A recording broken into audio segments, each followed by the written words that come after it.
Good evening. Thank you guys for coming. I know our first official press briefing is going to be on Monday, but I wanted to give you a few updates on the president's activities. But before I get to the news of the day, I think I'd like to discuss a little bit of the coverage of the past 24 hours.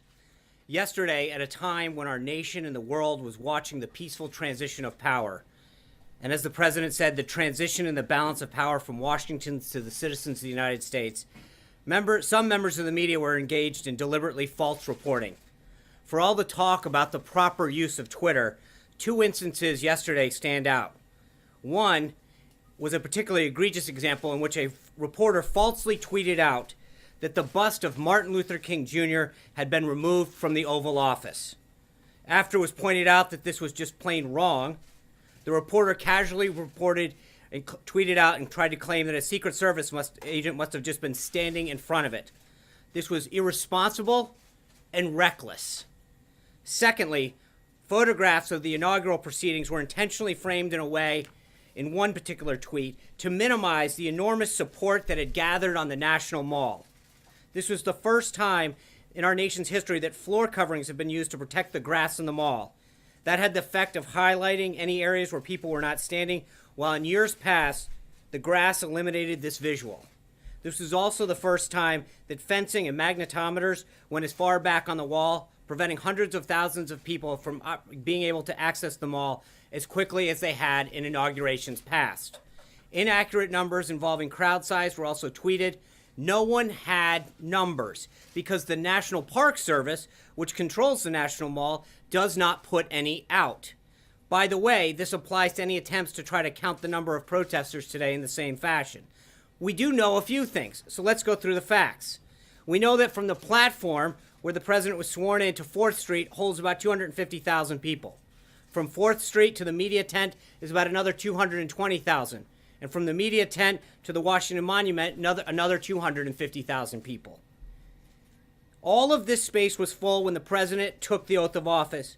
We know that 420,000 people used the D.C. Metro public transit yesterday, which actually compares to 317,000 that used it for President Obama's last inaugural. This was the largest audience to ever witness an inauguration, period, both in person and around the globe.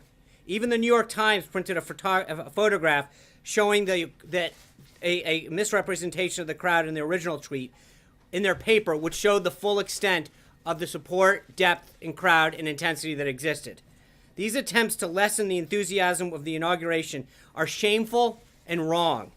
The president was also at the Central, as you know, the president was at the Central Intelligence Agency today and greeted by a raucous overflow crowd of some 400 plus CIA employees. There were over 1,000 requests to attend, prompting the president to note that he'll have to come back to greet the rest. The employees were ecstatic that he's the new commander-in-chief, and he delivered them a powerful and important message. He told them he has their back, and they were grateful for that. They gave him a 5-minute standing ovation at the end in a display of their patriotism and their enthusiasm for his presidency. I'd also note that it's a shame that the CIA didn't have a CIA director to be with him today when he visited, because the Democrats have chosen, Senate Democrats are stalling the nomination of Mike Pompeo and playing politics with national security. That's what you guys should be writing and covering. That this, instead of sowing division about tweets and false narratives, the president is committed to unifying our country, and that was the focus of his inaugural address. This kind of dishonesty in the media, the challenging that bringing about our nation together is making it more difficult. There's been a lot of talk in the media about the responsibility to hold Donald Trump accountable. And I'm here to tell you that it goes two ways. We're going to hold the press accountable as well. The American people deserve better, and as long as he serves as the messenger for this incredible movement, he will take his message directly to the American people, where his focus will always be. And with that, a few other updates from the day. The president had a constructive conversation with Prime Minister Trudeau of Canada about strengthening the relationship between our two nations. They also discussed setting up additional meetings in the days to come, which we will follow up on.